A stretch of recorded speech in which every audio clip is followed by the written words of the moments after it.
ګرانو لیدونکو السلام علیکم ورحمت الله وبرکاته. د وینډوز 10 زده کړې ته ښه راغلاست. د تیر درس په دوام نن د لیسن 1 یا د اولې ورځې درس دریمه برخه ده. دا د اولې ورځ درس موږ په درې برخو تقسیم کړی و چې اوله برخه کې هم موږ په د کمپیوټر په اساساتو خبرې کړې وې، په دویمه برخه کې هم د کمپیوټر په اساساتو موږ خبرې کړې وې. نن چې دریمه برخه د دې اولې ورځې درس ته بیا هم د کمپیوټر په اساساتو باندې خبرې کوو. که ستاسو په یاد مونږه تیر درس کې تقریبا تر دیزې پورې درس لوستی و، تقریبا تر دیزې پورې کمپوننټس یا پارټس آف کمپیوټر، د کمپیوټر اجزا یا برخې، کمپوننټ یا پارټس آف کمپیوټر، دیزې پورې مونږ درس ویلی و چې د کمپیوټر کمپوننټ چې دا په اساسي شکل په څلور برخو تقسیم شي و: هارډویر و، سافټویر و، فرمویر او پیپلویر و. د هغه نه وروسته اوس راځو په هارډویر باندې شروع کوو. دلته خو مونږ وویلې چې یو برخه د کمپیوټر چې په ټولو کې مهمه ده هغه څه دی؟ هارډویر دی، بله یې سافټویر ده. اوس راځو دغه هارډویر باندې خبرې کوو چې هارډویر څه ته ویل کیږي. What is hardware? Hardware refers to all physical component of a computer system. وای هارډویر چې دی د کمپیوټر ټول هغه ظاهري جسم یا پرزو پورې ارتباط لري، لکه هارډ ډسک شو، سی پی یو شوه، مونیټور شو، کیبورډ شو، ماوس شو. دا چې دا فزیکل کمپوننټ دی. نو دغه فزیکل کمپوننټ ته څه ویل کیږي؟ هارډویر ویل کیږي. یا داسې هم ویلی شو چې اور the physically body of computer that we can see and touch them is called hardware. د کمپیوټر ظاهري پارټ یا ظاهري جسم چې هغه مونږه لمس کولی او په سترګو لیدلی شو په نوم د څه یادیږي؟ هارډویر. لکه هلته وګوره، ریم شو مونږ سره، هارډ ډسک شو مونږ سره، ویډیو کارت شو مونږ سره، سی پی یو پروسیسر شو مونږ سره، دغه خپله د سی پی یو کیس دی مونږ سره، مونیټور دی، کیبورډ دی، ماوس. دا ټول چې دی دا د هارډویر په نامه باندې یادیږي. ام په سترګو ښکاري او ام په لاس باندې لمس کولی شو مونږه. صحیح شوه؟ Example: keyboard, mouse, monitor, etc. بل لیکلي hardware is divided into the following parts. دا د کمپیوټر هارډویر نه دی، دا پرزې. دا عموما په عمده شکل په عمده طور چې دی دا په څلور برخو تقسیم شوي دي. دا پرزې چې څومره د کمپیوټر دی، صحیح ده؟ دغه پرزې چې ګوري دا به یا انپوټ ډیوایس یا به پروسیسنګ ډیوایس یا به سټوریج ډیوایس او یا به آوټپوټ ډیوایس. انپوټ ډیوایس د کمپیوټر هغه پرزو ته ویل کیږي چې د هغه په واسطه باندې مونږه ډیټا کمپیوټر ته داخلوي یا انپوټ کوئ. لکه چې شی کیبورډ، ماوس، هارډ ډسک، یو اس بي، دا ټول چې دی انپوټ ډیوایس. دلته څه ګوره، دې کې مونږ سره کیبورډ دی، دا انپوټ ډیوایس دی، ماوس دی، دا مونږ سره انپوټ ډیوایس دی. په همدې شکل که چیرې ایکسټرنل هارډ ډسک اوسي دا به انپوټ ډیوایس کې یادیږي. خپل دا ایکسټرنل هارډ ډسک دی ام انپوټ ډیوایس دی ام آوټپوټ ډیوایس دی. خو دا چې دی دا انټرنل هارډ ډرایو چې دی دا انپوټ ډیوایس نه دی، دا سټوریج ډیوایس دی. صحیح ده؟ نو انپوټ ډیوایس هغه پرزو د کمپیوټر ته ویل کیږي چې د هغه په واسطه باندې موږ ډیټا کمپیوټر ته داخلوو، لکه چې شی کیبورډ، ماوس. بلې لیکلي پروسیسنګ ډیوایس یا سی پی یو. پروسیسنګ ډیوایس دغه دا کیس نه ګوري، د دې کیس په منځ کې یو برخه ده په نوم د سی پی یو چې دغه ګورئ، دا ګورئ، دا په نوم د پروسیسنګ ډیوایس یادیږي. صحیح ده؟ یا په نوم د سی پی یو هم یادیږي. دا په کمپیوټر کې دوه اساسي وظیفې، نورې وظیفې هم دي خو دوه اساسي وظیفې ترسره کوي. یو لاجیکل اپریشن دی، یو ارتمټیک اپریشن دی. ارتمټیک اپریشن لکه جمع، ضرب، تفریق، تقسیم.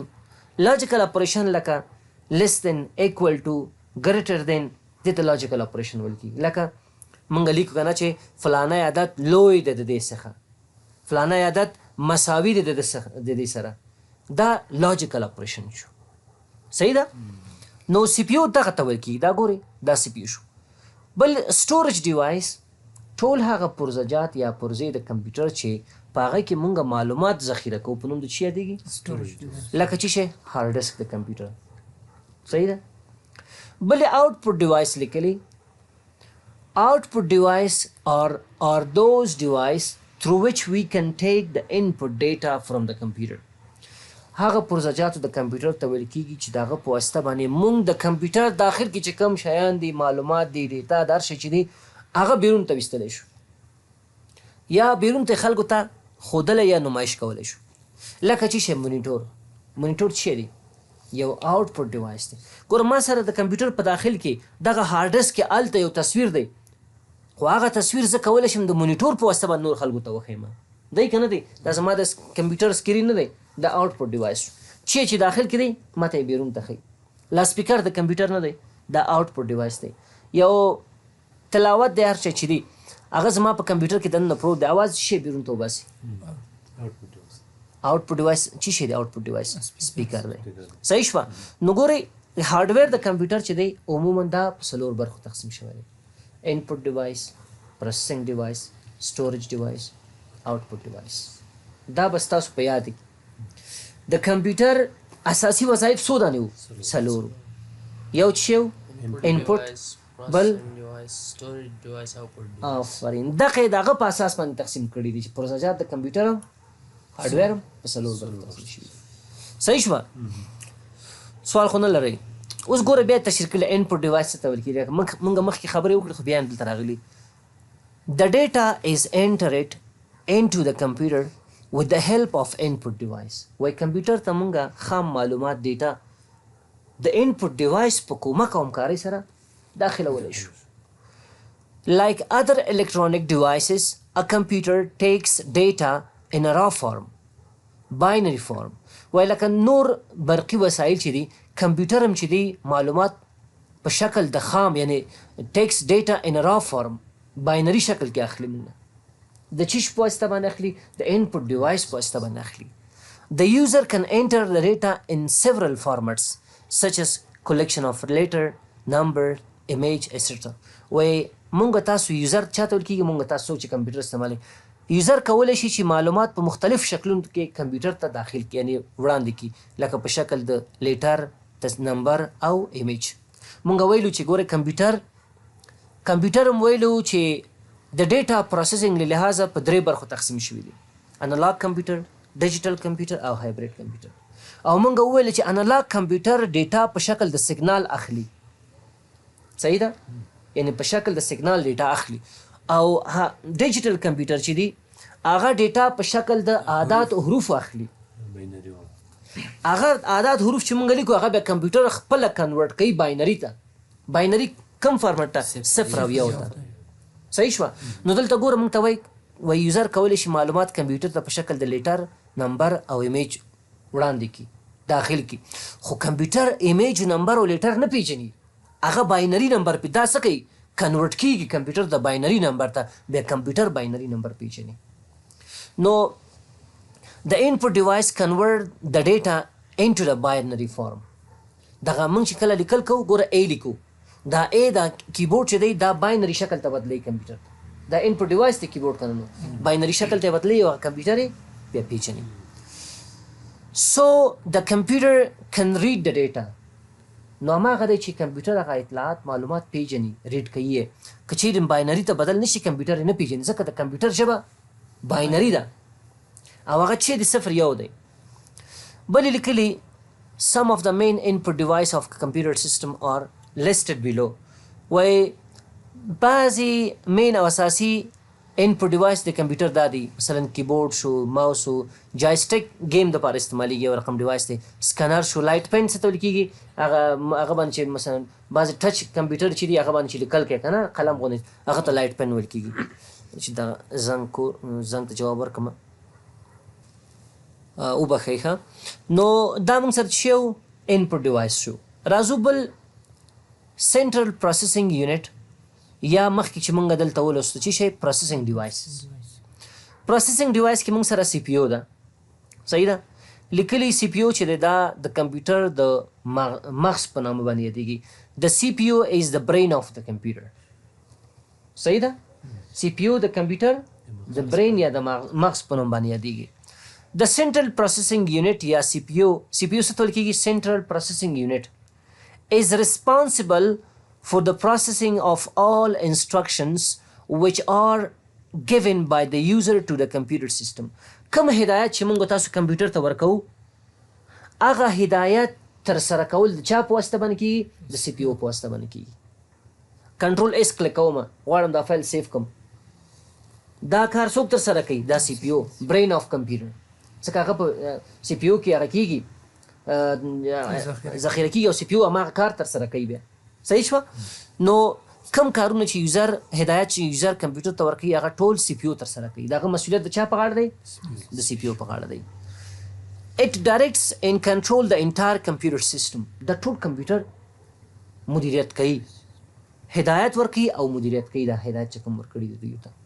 بل and performs all arithmetic and logical operation. مخکې ما ته ویل کنه چې سی پی یو دوه اساسي وظایف تر سره کوي، نور هم شته، کنټرول کوي، مدیریت کوي، هدایت، خو دوه اساسي وظایف چې دي arithmetic operation او logical operation چې مخکې ما تاسو ته ویلې. صحیح ده؟ بل لیکلي the processing is the core functionality of the computer system. دغه پروسیسنګ د معلوماتو پروسس کول دا یو د اساسي وظایفو د کمپیوټر څخه دی.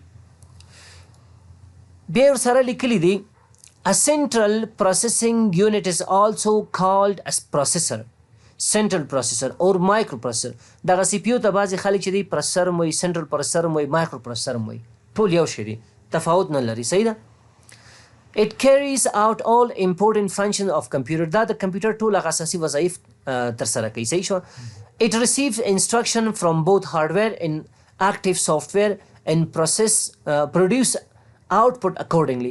دغه سی پی یو چې ده دا د کمپیوټر د هارډویر او سافټویر د دواړو نه شی کوي، هدایات اخلي او هغه هدایات په منظم شکل په اساس د هماغه هدایاتو چې د کیبورډ او دغه د انپوټ او آوټپوټ ډیوایس په واسطه ورکړل شوي دي د هماغه په اساس باندې هغه څه کوي؟ مخکې وړي پروسس کوي، آوټپوټ کوي، وړاندې کوي خلکو ته.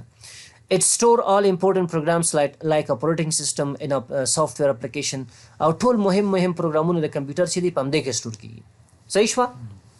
بل لیکلي سی پی یو also help input and output device to communicate with each other. وایي دغه سی پی یو نه دغه سنټرل پروسیسنګ یونټ د کمپیوټر چې دی دا د انپوټ او آوټپوټ ډیوایس په منځ کې چې دی همکاري کوي تر څو یو بل وپېژني، یو بل سره ارتباط ونیسي. نو تاسو ته لنډ زه وایم چې سی پی یو دا چې دی د کمپیوټر د برین یا مغزو په نامه باندې دی. په کمپیوټر کې اساسي وظایف ټول سی پی یو تر سره کوي چې په هغه کې دوه عمده چې دي ارتمټیک او لاجیکل اپریشن دی. همدغه سی پی یو د چې ټول پروګرامونو ته هارډویر سافټویر ته هدایت ورکوي چې کارونه څنګه تر سره کړي. صحیح شو؟ دا خلاصه خبره. نو سی پی یو کې درې برخې دي. جنرally a CPU has three component. ALU د چې په نوم د ارتمټیک لاجیک یونټ یادیږي، بل کنټرول یونټ دی او بل میموري او سټوریج یونټ دی. پکې ګورئ دا سی پی یو ده، دا مکمل. صحیح شوه؟ زموږ کمپیوټر سی پی یو ده. انپوټ ډیوایس په واسطه باندې څه معلومات ورکول کیږي هغه اول راځي مثلا یا ارتمټیک اپریشن په هغه تر سره کیږي یا لاجیکل اپریشن تر سره کیږي. اول راځي کنټرول یونټ ته. چیرته راځي؟ کنټرول یونټ ته. کنټرول یونټ نه کیدای شي دا لاړ شي مستقیم هغه ته لاړ شي ارتمټیک ان لاجیکل یونټ ته که چیرې ضرورت شي، او هغه نه بیرته بیا راځي کنټرول یونټ ته چې کار ختم شي، راځي په شکل د آوټپوټ موږ ته وړاندې کیږي. او که چیرې بیا وغواړو چې موږ هغه کمپیوټر کې مثلا ذخیره کو، کولی شي مثلا د میموري یونټ کې موقت وخت لپاره هغه هلته پاتې شي موږ سره. صحیح ده؟ نو دا هغه ډایګرام دی چې درې عمده برخې دي، ارتمټیک لاجیکل یونټ دی، کنټرول یونټ دی او میموري یونټ دی سی پی یو. صحیح ده؟ بل کنټرول یونټ څه کار کوي؟ د کنټرول یونټ controls all activities or operation which are performed inside the computer system. Perform it inside the computer system. ټول هغه عملی یا کارونه یا وظایف چې صحیح شوه د کمپیوټر په منځ کې تر سره کیږي، د هغه کنټرول کول چې دی د کنټرول یونټ مسؤلیت دی. صحیح شوه؟ د کنټرول یونټ controls all activities، ټول کارونه. صحیح ده؟ یا ټول هغه عملیې چې د کمپیوټر په منځ کې تر سره کیږي هغه کنټرول یونټ مدیریت کوي. لنډه خلاصه خبره. بل ALU چې دی ارتمټیک لاجیکل یونټ چې دی which perform arithmetic and logical functions. مخکې ما تاسو ته ویلې دا دوه وظیفې تر سره کوي، لاجیکل اپریشن او ارتمټیک اپریشن. ارتمټیک اپریشن چې ته ویل کېږي جمع، ضرب، تفریق، تقسیم. او لاجیکل اپریشن لیس دین ایکول ټو ګریټر دین ناٹ ایکول ټو دا دی. صحیح شوه؟ په همدې شکل موږ سره میموري او سټوریج یونټ دی. دا ګورئ دا میموري او سټوریج یونټ دی موږ سره. اټ از کال رینډم اکسس یا ریم. دغه میموري یا سټوریج یونټ چې دی دا په نوم د ریم هم یادېږي. په نوم د شي؟ په نوم د ریم هم یادېږي چې د موقت وخت لپاره معلومات ذخیره کوي. چې کله موږ یو کمپیوټر کې کار کوو که نه تر څو چې هغه فایل موږ سیف کړی نه هغه په ریم کې ذخیره کېږي. خو که هغه حالت کې برق لاړه هغه ډیټا له منځه ځي. او که چیرې موږ په هارډ ډسک کې سیف کوو بیا هغه ډیټا له منځه نه ځي. نو ریم چې دی د موقت وخت لپاره معلومات ذخیره کوي. ګورته لیکلي a temporary stores data programs in intermediates and final results of the processing. دا چې د موقت وخت لپاره څه کوي معلومات ډیټا پروګرامونه دا شیان څه کوي ذخیره کوي. بل موږ سره دا خو هغه د سی پی یو اساسي برخې وي که نه چې درې برخې وي ارتمیټک لاجیکل یونټ پکې کنټرول یونټ او سټوریج یونټ یا میموري یونټ. اوس راځو سټوریج ډیوایسز د کمپیوټر چې تقریبا دریمه برخه وه که نه. دریمه برخه د چې په نوم یادېږي د سټوریج ډیوایس په نوم باندې یادېږي. سټوریج ډیوایس په کمپیوټر کې مهم وظایف ترسره کوي. د معلوماتو ذخیره کول د چا کار دی؟ د سټوریج ډیوایس کار دی. ګورو طریقه لري سټوریج از ا crucial part of the computer system. دا وایي یو اساسي او مهم برخه د کمپیوټر دا وایي. It is used to store data or instruction before and after processing. مخکې د پروسس کولو نه او وروسته د پروسس کولو نه د معلوماتو ذخیره کولو وظیفه د سټوریج ډیوایس ده. یعنې په دې کې مونږ مخکې د دې نه چې یو ډیټا پروسس شي وروسته د ډیټا د پروسس نه معلومات مونږ ذخیره کولی شو. او دا په دوه برخو تقسیم شوي. سټوریج ډیوایسز په دوه برخو تقسیم شوي. یو پرایمري سټوریج دی او بل سیکنډري سټوریج. پرایمري سټوریج دغه ریم ته ویل کېږي صحیح ده چې په هغه کې د موقت وخت لپاره معلومات څه کېږي ذخیره کېږي. دلته لیکلي primary memory hold only those data and instruction on which the computer is currently working. دا اوس ګوره موږ ورډ پروګرام خلاص کړو صحیح ده. ورډ پروګرام زه خلاص کوم دا اوس زه چې دی کې څه لیکم دا موږ سره چېرته سیف کېږي په پرایمري سټوریج هغه کې سیف کېږي. او پرایمري سټوریج څه ته ویل کېږي ریم ته ویل کېږي. دا تر هغو پورې نه سیف کېږي تر څو چې موږ دا سیف نه کړو.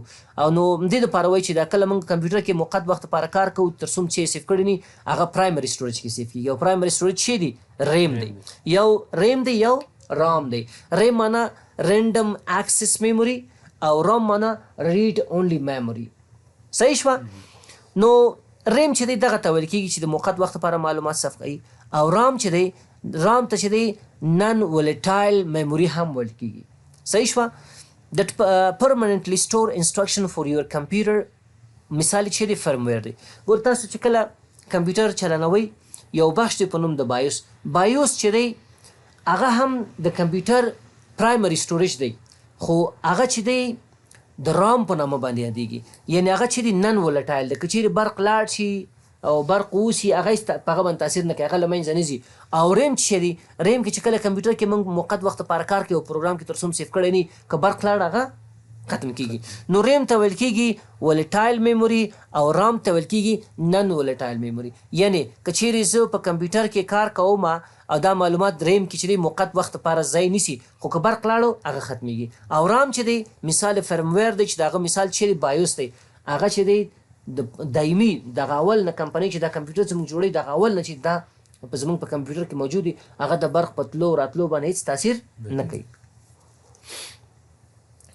بل لیکلي سیکنډري سټوریج. سیکنډري سټوریج څه ته ویل کېږي هر ټول هغه ډیوایسونه چې په هغه کې موږ د دایم وخت لپاره پرمنټلي دپاره ډیټا سټور کوو هغه په نوم د سیکنډري سټوریج یادېږي. ورته لیکلي سیکنډري سټوریج ډیوایس آر یوز ټو سټور ډیټا پرمننټلی فور د فیوچر یوز. که چیرې موږ وغواړو چې آینده دپاره معلومات په کمپیوټر کې ذخیره کړو هغه موږ په سیکنډري سټوریج کې ذخیره کوو. د هغې مثالونه چې دي فلش دی هارډ ډسک دی همداسې نور.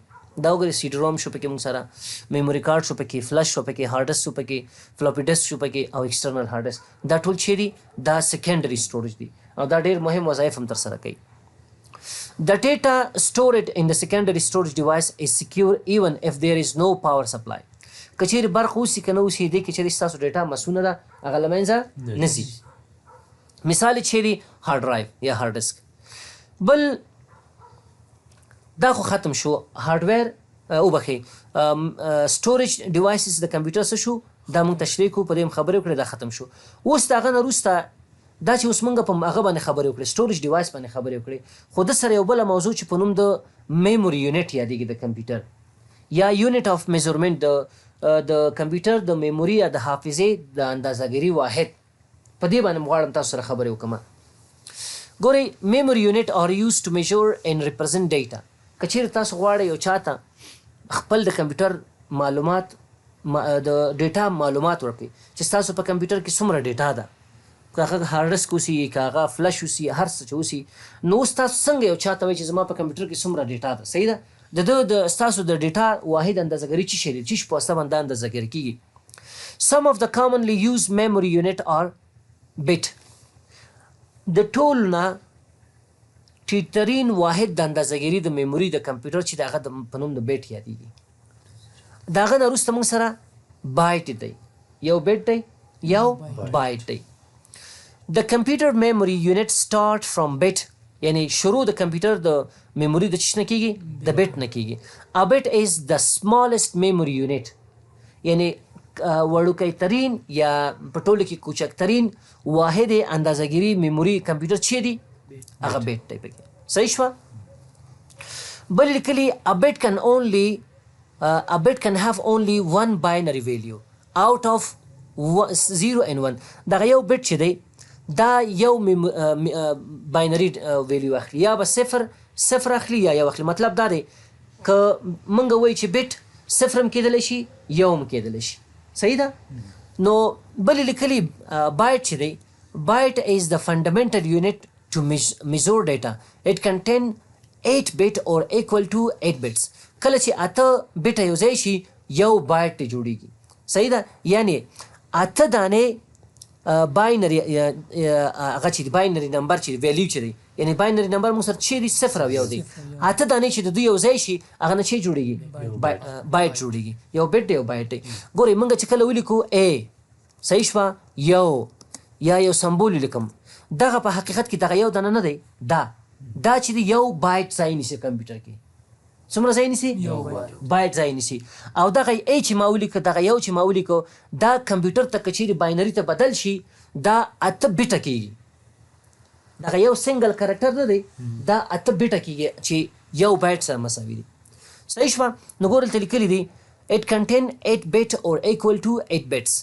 A byte can be used to represent a single character which can be و یو بایټ نه دی دا د یو لیټر نمایندګي کولی شي یو نمبر نمایندګي کولی شي د یو سمبول نمایندګي کولی شي د یو سپیس نمایندګي کولی شي. یعنې ته چې کله کمپیوټر کې یو سپیس ووهې دا چې شو یو بایټ ځای ونیو ستا په کمپیوټر کې. کله چې ولیکې ای ولیکې یو بایټ ځای ونیو کله چې یو ولیکې یو بایټ ځای ونیو کله چې یو سمبول استعمال کړي یو بایټ ځای ونیو چې یو بایټ 8 بیټه کیږي او هر یو بیټ چې دی په کمپیوټر کې د یو باینري نمبر ځای نیسي یا به صفري او یا به یوي.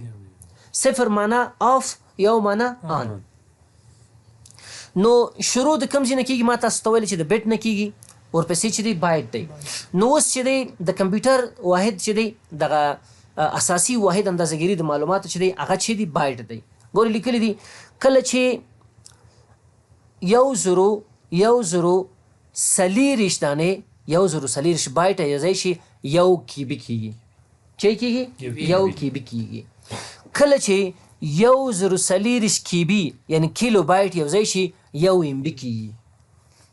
یو ام بي معلومات څومره ځای نیسي یو زرو څلېرویشت کیلو بایټه یا کیبي ځای چې یو ځای شي معلومات یو ځای شي هغه نه یو ام بي جوړیږي. کله چې یو زرو څلېرویشت ام بي معلومات سره یو ځای شي هغه نه یو جی بي جوړیږي. او کله چې یو زرو څلېرویشت ام بي معلومات یو ځای شي هغه څخه یو دانه وبخښئ او یو دانه جی بي جوړیږي. او کله چې یو زرو څلېرویشت جی بي یو ځای معلومات یو ځای شي د هغه څخه چې جوړیږي یو ټي بي جوړیږي. یعنې یو ټي بي مساوي دی د یو زرو څلېرویشت جی بي معلوماتو سره. یو جی بي معلومات مساوي دی د یو زرو څلېرویشت ام بي سره. یو ام بي مساوي دی د یو زرو څلېرویشت کی بي سره. او یو کی بي مساوي دی د یو زرو څلېرویشت بایټ سره. او یو بایټ مساوي دی د 8 بیټ سره. په همدې شکل باندې یو زرو یو پیټا بایټ چې دی د ټي بي نه چې دی پورته چې دی پیټا بایټ دی. یو زرو څلېرویشت ټي بي چې یو ځای شي یو پیټا بایټ کېږي. یو زرو څلېرویشت پیټا بایټ چې یو ځای شي یو اکزابایت کیږي او 1040 اکزابایت چې یو ځای شي زیټابایت کیږي او 1040 زیټابایت چې یو ځای شي یوټابایت کیږي. او تر اوسه پورې په افغانستان ته خو یوټابایت نه دی راغلی، خو هغه د اوسه پورې چې ماته معلومات شته اخرین واحد اندازهګیري د میموري د کمپیوټر چې دی یوټابایت دی، چې دا ډېر یو غټ اندازه میموري ځان سره سټور کولی شي، معلومات سټور کولی شي یوټابایت. بل راځو آوټپوټ ډیوایس ته. آوټپوټ ډیوایس مونږ ویلې هغه ډیوایسونو ته ویل کېږي چې د هغه په واسطه باندې مونږ کولی شو انپوټ ډیټا آوټپوټ کو. کومه ډیټا چې په کمپیوټر کې انپوټ شوي هغه بیرون ته وباسو. The output device is the information provided by the computer after the entire processing. کله چې معلومات پروسس شي په کمپیوټر کې، دغه نه وروسته چې دی د آوټپوټ ډیوایس په واسطه باندې معلومات څه کېږي، مونږ تاسو ته په شکل د انفارمیشن پرزنټ کېږي. نو هغه ته څه ویل کېږي؟ آوټپوټ انفارمیشن. It is also known as the result that can be stored in the storage device for further use. کله چې موږ معلومات کمپیوټر ته واچولو، هغه هم پروسس کړو، هغه معلومات چې موږ ته بیرون ته د آوټپوټ ډیوایس په واسطه باندې راځي، هغه موږ کولی شو د آینده لپاره په کمپیوټر کې ذخیره کړو، استعمال کړو. صحیح شوه؟ نو دا خلاصه د دې مثالونه چې دي مونیټور، پرنټر، پروجیکټور او سپیکر. راځو سافټویر ته. ډېرې خبرې پاتې نه دي، لږ خبرې پاتې دي. صحیح ده؟ سافټویر څه ته ویل کېږي؟ Software is a set of programs that enable the hardware to perform specific tasks. سافټویر چې دی دا یو مجموعه د پروګرامونو ده چې هارډویر ته توانایي ورکوي چې یو مشخص کار ترسره کړي. کیبورډ، ماوس، صحیح شوه، مونیټور، دا نور شیان. دغه هارډویر چې د سافټویر په واسطه باندې کار کوي. که چېرې ستا په کمپیوټر کې سافټویر نه وي، هارډویر کار نه کوي. All the programs that run the computer are software. ټول هغه پروګرامونه چې ستاسو کمپیوټر رن کوي، مخکې وړي، هغه په نوم د سافټویر یادېږي. یا داسې ویلی شو the entire program of computer that we can see but can't touch them is called software. د کمپیوټر ټول پروګرامونه چې موږ ته ښکاري او لمس کولی نه شو، په نوم د سافټویر یادېږي. سافټویر چې دی بیا په درې برخو تقسیم شوي. د کمپیوټر ټوله دنیا کې چې څومره پروګرامونه ګورئ، هغه په درې برخو تقسیم شوي. په دغه د دې د جملې څخه به یو پروګرام چې کوم پروګرام تاسو چېرته ګورئ، یا به هغه سیسټم سافټویر وي، یا به لنګویج یا پروګرامینګ سافټویر وي، او یا به اپلیکیشن سافټویر وي. نو پروګرامونه په درې برخو تقسیم شوي. سیسټم سافټویر دی، لنګویج سافټویر دی، او اپلیکیشن سافټویر دی. سیسټم سافټویر څه ته ویل کېږي؟ سیسټم سافټویر is the main software that run the computer. په کمپیوټر کې اساسي ترین او مهمترین سافټویر چې دی هغه سیسټم سافټویر چې زموږ کمپیوټر رن کوي. که چېرې هغه نه وشي زموږ په کمپیوټر کې، کمپیوټر موږ نشي استعمالولی، کار نه کوي. لکه چې شی وینډوز چې دی دا یو سیسټم سافټویر دی. اپریټنګ سیسټم دا سیسټم سافټویر. بعضې کسان کمپیوټر ته راوړي وایي دی که وینډوز انسټال کړه چې کار کوم. ولې؟ وایي وینډوز پکې نشته، کار نشم ته اخیستلی. نو چې کله ستا کمپیوټر کې سیسټم سافټویر نه کار دی نشي اخیستلی. when you turn on the computer it activates the hardware and coordinates their functioning. وایي کله چې تاسو کمپیوټر چلانوئ، دغه سیسټم سافټویر دی چې د هارډویر فعاله کوي. د هارډویر نه د پروسیجر د کمپیوټر فعاله کوي. صحیح شو؟ هغه کنټرول کوي. او د دې هارډویر د پروسیجر د کمپیوټر د پروسیجر په منځ کې چې دی د دوی ترمنځ هماهنګي کوي. کم پرزه باید کم کار ترسره کړي. دا د چی شي کار دی؟ دا د سیسټم سافټویر کار دی. په همدې شکل لیکلي سیسټم سافټویر connect the user and the hardware of the computer to interact with each other. وایي دغه سیسټم سافټویر چې دی دا داسې یو پروګرام دی چې زموږ او ستاسو او د کمپیوټر په منځ کې ارتباط برقراره کوي. که چیرې زموږ په کمپیوټر کې سیسټم سافټویر نه وي، یوزر نشي کولی کمپیوټر سره انټراکشن وکړي، ارتباط برقراره کړي. نو په دې خاطر دا ډېر مهم دی. سیسټم سافټویر پروواید د بیسک فنکشنالټي. او سیسټم سافټویر چې دی هغه اساسي ترین وظایف د کمپیوټر چې دا پروواید کوي، موږ ته تهیه کوي. که چیرې دا نه وي موږ هغه کمپیوټر نه کار نشو اخیستلی. مثالونه چې دي وینډوز، مایکروسافټ وینډوز دا، لینکس وینډوز دا، اپل یا ماک یا مکنټاش وینډوز دا، همدارنګې نور اپریټنګ سیسټم. دا ګور د تصویران دي. دا موږ تاسو چې استعمالو مایکروسافټ وینډوز دا، وینډوز 10 دا، دا هم چې دی سیسټم سافټویر دی. اپلیکیشن سافټویر څه ته ویل کېږي؟ These are also called customized software which is developed for a personal use. دا هغه پروګرامونه دي چې شخصي هدفو لپاره استعمالیږي، لکه افیس پروګرامونه. دا چې دی دا اپلیکیشن سافټویر دی. صحیح شوه. ورډ، ایکسل، پاور پوینټ، اکسس دا ټول اپلیکیشن سافټویر کې راځي، د شخصي اهدافو لپاره استعمالیږي. اور اپلیکیشن سافټویر از ا سیټ اف پروګرام that designed to perform specific task.